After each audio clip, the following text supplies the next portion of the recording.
Hello friends, welcome back to my channel. आज हम पढ़ने वाले हैं फार्मास्यूटिकल इंजीनियरिंग में एक नया टॉपिक जो कि है फर्स्ट यूनिट से, और ये सेकंड टॉपिक होगा। इससे जो पहले हमने टॉपिक कवर किया था वो हमने कवर किया था साइज रिडक्शन, और जो आज हम टॉपिक पढ़ने वाले हैं वो है हमारा size separation. So let's start the video.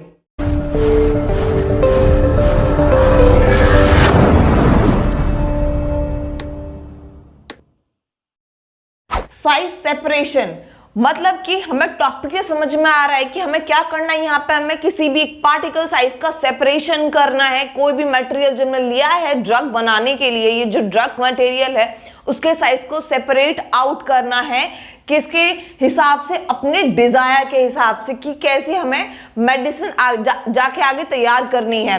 तो इसकी डेफिनेशन क्या है? इसकी डेफिनेशन है it is special technique used to separate particle of specified size called separation. मतलब कि ये एक ऐसी स्पेशल टेक्निक है जिससे कि हम क्या करते हैं, सेपरेट करते हैं पार्टिकल्स को, स्पेसिफाइड साइज के पार्टिकल्स को, उसे हम कहते हैं सेपरेशन। और इस प्रोसेस को हम कहते हैं size separation. Size separation normally एक क्या होता है, हमने जो इससे पहले पढ़ा था वो हमने पढ़ा साइज रिडक्शन। मतलब कि पार्टिकल है उसका हमने साइज को रिड्यूस कर दिया, ठीक है। अब रिड्यूस तो कर दिया, लेकिन अब पार्टिकल क्या होंगे, कोई छोटा होगा कोई बड़ा होगा, क्योंकि हमने वहां क्या किया, रिडक्शन किया है। हमें नहीं पता, हमें सिर्फ इतना पता था कि हमने साइज जो है पार्टिकल का वो रिड्यूस कर दिया है। अब इसको क्या होगा, अब हमने ये जो साइज ले लिया हमने रिड्यूस होने के बाद में, अब इसका सेपरेशन भी तो करना जरूरी है। बिकॉज हमें कैसे पता चलेगा कि हमें किस तरीके से कौन कौन सी ड्रग के लिए कितना कितना साइज चाहिए पार्टिकल का, क्योंकि ये पार्टिकल क्या है, अनइक्वल साइज के हैं, कोई छोटा है कोई बड़ा है। इस हिसाब से तो हम साइज सेपरेशन उसी के लिए करते हैं। और हम जो साइज सेपरेशन जो प्रोसेस है ये हमारे घर में भी नॉर्मली डेली हम लाइफ में भी करते हैं। जैसा कि हम लोग कोई भी चीज ले लेते हैं, घर में हम कोई चीज बनाते हैं, इवन हम लोग जैसे कि फॉर एग्जांपल हम दाल चावल वगैरह बनाते हैं, तो हम दाल को भी क्या करते हैं, पहले सेपरेट करते हैं कि उसमें कोई अनवांटेड चीज तो नहीं है, कोई स्टोन तो नहीं है, या फिर कोई किसी का चीज का अदर पार्टिकल तो नहीं है। ऐसे हम चावल को भी करते हैं और हम हर चीज को सेपरेट करते हैं। और तो और अगर मैं आपको बता दूं कि जब हमारे घर बनता है उस टाइम भी हम चीजों को सेपरेट करते हैं, जैसे सीमेंट बजरी वगैरह ये सब आते हैं, जो मटेरियल होता है हमारा उसको भी हम कहीं ना कहीं क्या करते हैं, सेपरेट करते हैं, ताकि हमें जो साइज चाहिए प्रॉपर उस मटेरियल का वो हमें वहां मिल जाए और हम उससे यूनिफॉर्मली जो भी हमें चीज बनानी है वो वहां हमें बन जाए हमारी। तो यही है साइज सेपरेशन। और साइज सेपरेशन क्यों जरूरी है हम इसमें आगे वो भी जानेंगे। तो इसमें फर्स्ट है इसके ऑब्जेक्टिव, मतलब कि साइज सेपरेशन के उद्देश्य क्या है, क्यों करना चाहिए size separation. To determine particle size for production of tablet and capsules, मतलब कि डिटरमाइन करने के लिए पार्टिकल साइज को, किसके प्रोडक्शन के लिए, टैबलेट और कैप्सूल के लिए, कि टैबलेट के लिए कितना चाहिए पाउडर, कितने साइज का पाउडर चाहिए, कोर्स चाहिए, फाइन चाहिए, मॉडरेटली फाइन चाहिए, ये सब हम इसके लिए देखते हैं। कैप्सूल्स के अंदर, क्योंकि हमें पता है कैप्सूल्स में भी साइज सेपरेशन का बहुत इंपॉर्टेंट रोल है, ठीक है। अब हमारा सेकंड है हमारा to improve mixing of powder. किसके लिए, इम्प्रूव करने के लिए मिक्सिंग ऑफ पाउडर। अगर पाउडर है, अगर उसका साइज का सेपरेशन नहीं हुआ तो क्या पता कि कोई बड़ा है कोई छोटा है, तो वो अच्छे से यूनिफॉर्म मिक्सिंग हमें वहां नहीं मिल पाएगी। जबकि अगर पार्टिकल सारे इक्वल साइज के होंगे तो वहां हमें अच्छे से उस मटेरियल की मिक्सिंग हमें मिल जाएगी। तो क्या होगा इसमें, to improve mixing of powder. अब थर्ड है इसका to improve solubility and stability of powder. किसके लिए, इम्प्रूव करने के लिए सॉल्युबिलिटी और क्या, स्टेबिलिटी ऑफ पाउडर। अगर कोई भी मटेरियल है, अगर वो उसका साइज सेपरेशन करने के बाद में हमें इक्वल साइज मिल जाता है उसका, तो हम क्या होंगे, उससे क्या होगा, हमारी जो सॉल्युबिलिटी है वो उसकी अच्छी हो जाएगी। ऐसा नहीं, क्योंकि अगर फॉर एग्जांपल मान लेते हैं कि चीनी है और एक तरफ नमक है, तो नमक का जो पार्टिकल साइज होता है वो बहुत छोटा होता है एज कंपेरिजन टू शुगर।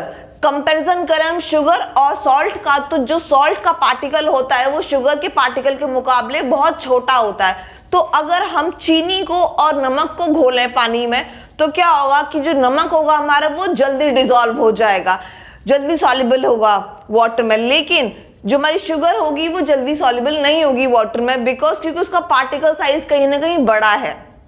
तो इस हिसाब से क्या होता है, और इसीलिए हम अगर ऐसा ही क्या हो ड्रग मटेरियल में हो कि कोई छोटा है पार्टिकल कोई बड़ा है, हम डाल दें, मान लो हम नमक को भी और चीनी को दोनों को वाटर में डाल देते हैं, तो क्या होगा उस वक्त हमें वेट करना पड़ेगा किसके लिए, चीनी के घुलने के लिए, क्योंकि हमारा सॉल्ट होगा वो ऑलरेडी वहां पे क्या होगा उसमें सॉल्युबलाइज हो चुका होगा।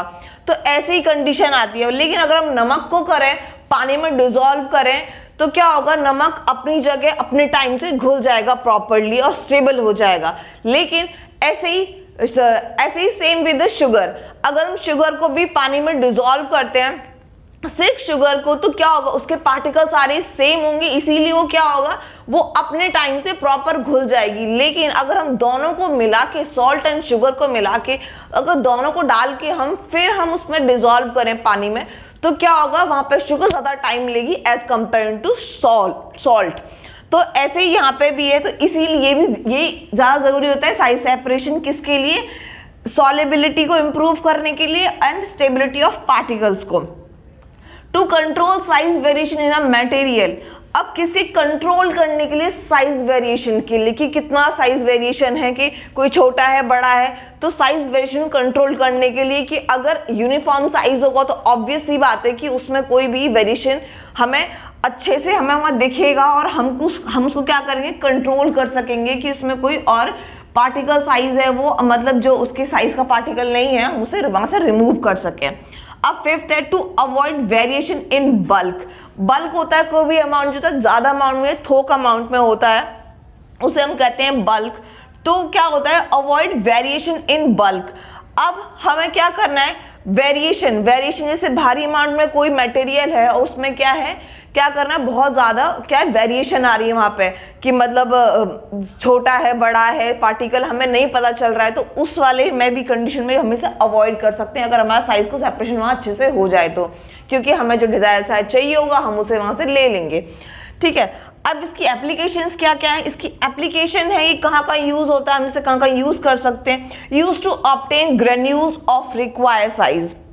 अगर हमें ग्रेन्यूल्स चाहिए मतलब किसके रिक्वायर्ड साइज के हमें ग्रेन्यूल्स चाहिए, हमें ड्रग मटेरियल या फिर जो ड्रग है या मेडिसिन है जो भी हमें मटेरियल तैयार करना है उसके लिए हमें ग्रेन्यूल्स चाहिए, कुछ भी चाहिए, तो क्या होगा हम उसमें उसके लिए हम वहाँ पे रिक्वायर्ड साइज के हम उससे क्या कर सकते हैं साइज सेपरेशन से हम उसे ऑब्टेन कर सकते हैं, तो हम इसका यहाँ भी यूज कर सकते हैं। अब second helps to ensure good flowability.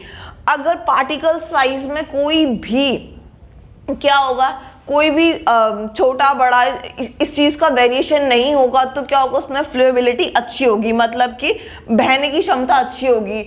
In the sense अगर हम पार्टिकल है फॉर एग्जांपल मान लीजिए कि अगर हमारे पास कोई मटेरियल है उसमें अनइक्वल साइज के पार्टिकल्स हैं, छोटा है बड़ा है सब है, तो कहीं ना कहीं होगा कि छोटे पार्टिकल बड़े पार्टिकल्स जल्दी से चले जाएंगे और कहीं कहीं छोटे पार्टिकल्स उसमें ही क्या होंगे जो हमने कंटेनर लिया है उसमें रह जाएंगे, तो ऐसा भी कहीं ना कहीं कंडीशन होती है। लेकिन अगर हमारे पास सेम ही मटेरियल पूरा मटेरियल हमारा सेम टाइप के पार्टिकल से है तो क्या होगा वो इजीली एक बार में ही सारा पार्टिकल हम उसको यूज कर लेंगे और उसकी फ्लोएबिलिटी अच्छी हो जाएगी, मतलब कि अच्छी हमें ये बताता है। थर्ड है useful in separating undesirable size solids from a desire ones. अब ये एक साइज सेपरेशन इसमें भी यूजफुल है कि हमें जो डिजायर साइज चाहिए पार्टिकल्स का और अनडिजायर साइज से क्या करता है ये अलग डिफरेंशिएट कर देता है कि अगर कोई पार्टिकल्स हैं कि हमें ड्रग मटेरियल का चाहिए कि वो उसके पार्टिकल्स बहुत छोटे छोटे होने चाहिए, मतलब कि फाइन पाउडर हमें चाहिए, और वहाँ पे अगर कोर्स पाउडर है तो हम क्या करेंगे उसमें फिर वो हमारे लिए अनडिजायरेबल हो जाएगा, और जो हमें चाहिए फाइन पाउडर चाहिए वो हमारे लिए डिजायर हो जाएगा। तो हम इससे भी क्या कर सकते हैं इसको, ये हमारे लिए बहुत यूजफुल होगा किसके लिए क्या करने के लिए साइज सेपरेशन बहुत एक अच्छी टेक्निक है जिसे हम यूज करके हमें जो पार्टिकल साइज चाहिए वो हमें वहाँ इजीली मिल जाएगा। अब फोर्थ पॉइंट है हमारे used in formulating uniform doses form. अब ये किसके लिए यूज होता है, ये यूज होता है अगर हमें कोई भी यूनिफॉर्म डोजेस फॉर्म बनानी है तो ये इसके लिए यूज होता है। ऑब्वियस सी बात है कि अगर हम कोई भी ड्रग या फिर डोजेस फॉर्म बना रहे हैं either solid doses form liquid dosage form semi solid doses form कोई भी हम डोजेस फॉर्म बना रहे हैं तो क्या होगा वहां पे उसका जो डोइस फॉर्म बना रहे हैं उसका यूनिफॉर्म होना बहुत जरूरी है। ऐसा नहीं कि अगर हम साइनसॉइडल डोइस फॉर्म बना रहे हैं तो उसमें क्या हो कि हमने साइज सेपरेशन नहीं किया पार्टिकल्स का, मेटेरियल का साइज सेपरेशन नहीं किया और हमने उसको बना दिया, तो क्या होगा कहीं ना कहीं कि सेमी सॉलिड डोइस फॉर्म में लम्प्स बन गए। क्यों? क्योंकि वहाँ पार्टिकल साइज का हमने सेपरेशन नहीं किया था, इसलिए। तो क्या होता है कि साइज सेपरेशन यहाँ पे भी बहुत बड़ा अपना इंपॉर्टेंट रोल प्ले करता है ताकि जो डोइस फॉर्म हो वो अच्छे से बन सके। अब क्या होता है कि अगर मान लीजिए टैबलेट बना रहे हैं, अगर टैबलेट में हमारा अच्छे से जो पाउडर है हमारा अगर अच्छे से फाइन पाउडर या फिर मॉडरेटली फाइन जिस हिसाब से हमें टैबलेट फॉर्मुलेट करनी है उस हिसाब से अगर यूनिफॉर्म नहीं हुआ तो क्या होगा, उसमें चांसेस रहेंगे बहुत सारे क्या होने के, टैबलेटिंग डिफेक्ट होने के। ठीक है, तो ऐसे ही होता है। अब 5th पॉइंट है use in a determination of particle size. Particle size को भी जानने के लिए क्या है, साइज सेपरेशन एक बहुत इंपॉर्टेंट क्या है, एप्लीकेशन है इसमें। अब हम इसमें 3rd पढ़ना है। हमने यहाँ पढ़ लिया इसकी डेफिनेशन, ऑब्जेक्टिव्स एंड एप्लीकेशन। अब हम इसमें जो नेक्स्ट पॉइंट है वो पढ़ना है इसमें मैकेनिज्म, कि किस किस तरीके से साइज सेपरेशन को हम कर सकते हैं। तो इसमें बेसिकली 3 मैकेनिज्म होते हैं जिससे हम साइज का सेपरेशन करते हैं।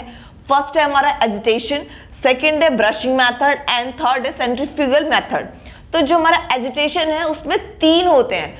ये बेसिकली जो एजिटेशन प्रोसेस है ये हमारा size separation done by single sieve. Single sieve, sieve होता है हमारा छलनी। तो इसमें क्या होता है कि जो हमारा साइज का सेपरेशन होता है वो एक सिंगल सीव के द्वारा होता है। इसमें सिंगल सीव ली जाती है और इसमें 3 तरीके से होती है ये। फर्स्ट होता है हमारा ऑसिलेशन, सेकंड है वाइब्रेशन एंड सी है हमारा गायरेशन।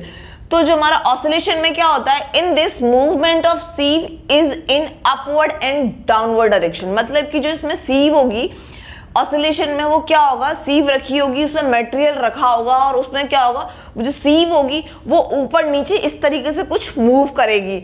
तो क्या होगा उसमें कि जो हमारा पार्टिकल जो हमें चाहिए वो यहाँ से सीव से पास आउट होके वो हमें नीचे हम कलेक्ट कर लेंगे और हम उसे ड्रग के फॉर्मुलेशन के लिए फिर यूज कर लेंगे। अब ये सेकंड है वाइब्रेशन। वाइब्रेशन में क्या होगा, in this movement of sieve is in left to right direction और राइट टू लेफ्ट डायरेक्शन। इसमें क्या होता है कि इसमें जो सीव होती है जो नॉर्मली जो हम लोग घर में ऐसे करके छानते हैं उस तरीके से क्या होता है इसमें कि सीव का मूवमेंट होता है लेफ्ट टू राइट या फिर राइट टू लेफ्ट, कैसे भी कर लीजिए। तो इसमें क्या होता है कि पार्टिकल्स इससे झड़ता रहता है नीचे और हमें वो मिल जाता है। अब हमारा थर्ड है गायरेशन। गायरेशन में क्या होता है, in this sieve is rotating clockwise और एंटी क्लॉकवाइज डायरेक्शन। इसमें क्या होता है, जो मटेरियल लिया हमने वो सीव पर डालने के बाद हम उसको क्या करते हैं, एंटी क्लॉकवाइज या फिर क्लॉकवाइज ऐसे करके हम उसे रोटेट करते हैं ताकि जो हमारा मटेरियल हो वो अच्छे से पास आउट होके सेपरेट होके जो हमें चाहिए वो हमें मिल जाए। ठीक है, ये हो गया हमारा एजिटेशन। ये 3 तरीके से होता है, ऑसिलेशन, वाइब्रेशन एंड गायरेशन। अब सेकंड है हमारा ब्रशिंग मेथड। ब्रशिंग मेथड में सिंपली कुछ नहीं होता, in this separation is done by brush which rotates in a different direction on the सीव with the material. हम इसमें सीव लेते हैं और जो मटेरियल हम डालते हैं इसके ऊपर फिर एक ब्रश लेते हैं, ब्रश की हेल्प से हम उस ब्रश को डिफरेंट डायरेक्शंस में डिफरेंट तरीके से हम उसे वहां पे उस सीव के ऊपर क्या करते हैं, रोटेट कराते हैं, जिसकी मदद से क्या होता है, जो मटेरियल होता है हमारा, जो भी हमारा पाउडर लिया होता है वो क्या होता है, पास आउट होके सीव से हम नीचे से वहां पर कलेक्ट कर लेते हैं और फिर हम उसे यूज कर लेते हैं। इसमें सिर्फ ये होता है।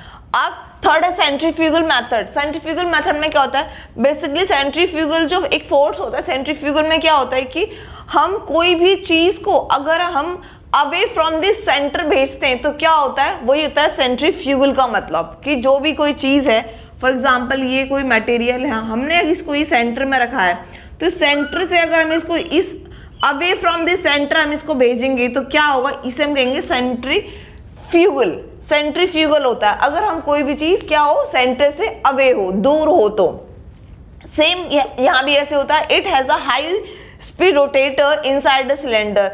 इसके जो ये मेथड के पास में क्या होता है कि एक हाई स्पीड रोटेटर होता है, कहाँ पे लगा होता है, जो एक सिलेंडर में लगा होता है, दैट यूजेस सेंट्रीफ्यूगल फोर्स, जो कि सेंट्रीफ्यूगल फोर्स कैरी करता है टू थ्रो पार्टिकल्स, किसको, पार्टिकल्स को भेजने के लिए ऑन टू द सीव, सीव पे।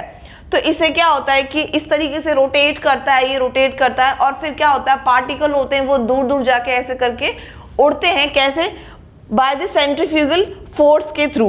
अब फिर जाके ये सीव पे गिरते हैं और सीव से क्या होता है, फिर वो हम उसे कलेक्ट कर लेते हैं। Particle separation is done by the stream of air. यहाँ पे जो पार्टिकल सेपरेशन होता है बेसिकली वो स्ट्रीम ऑफ एयर की वजह से होता है, क्योंकि इसमें बहुत तेज हवा तरीके से चलती है जिसकी वजह से रोटेट करता है और हमें जो भी हमें पार्टिकल साइज चाहिए वो इस हमें मिल जाता है बाय सेंट्रीफ्यूगल फोर्स। तो आज हमने यहाँ पे बेसिकली कवर किया है इसकी definition, objectives, application and mechanism. So friends, आज के लिए बस इतना ही। अगर आपको वीडियो पसंद आया तो प्लीज आप इसे लाइक करो, शेयर करो, कमेंट करो, सब्सक्राइब करो, which is NC pharma studies. Thank you.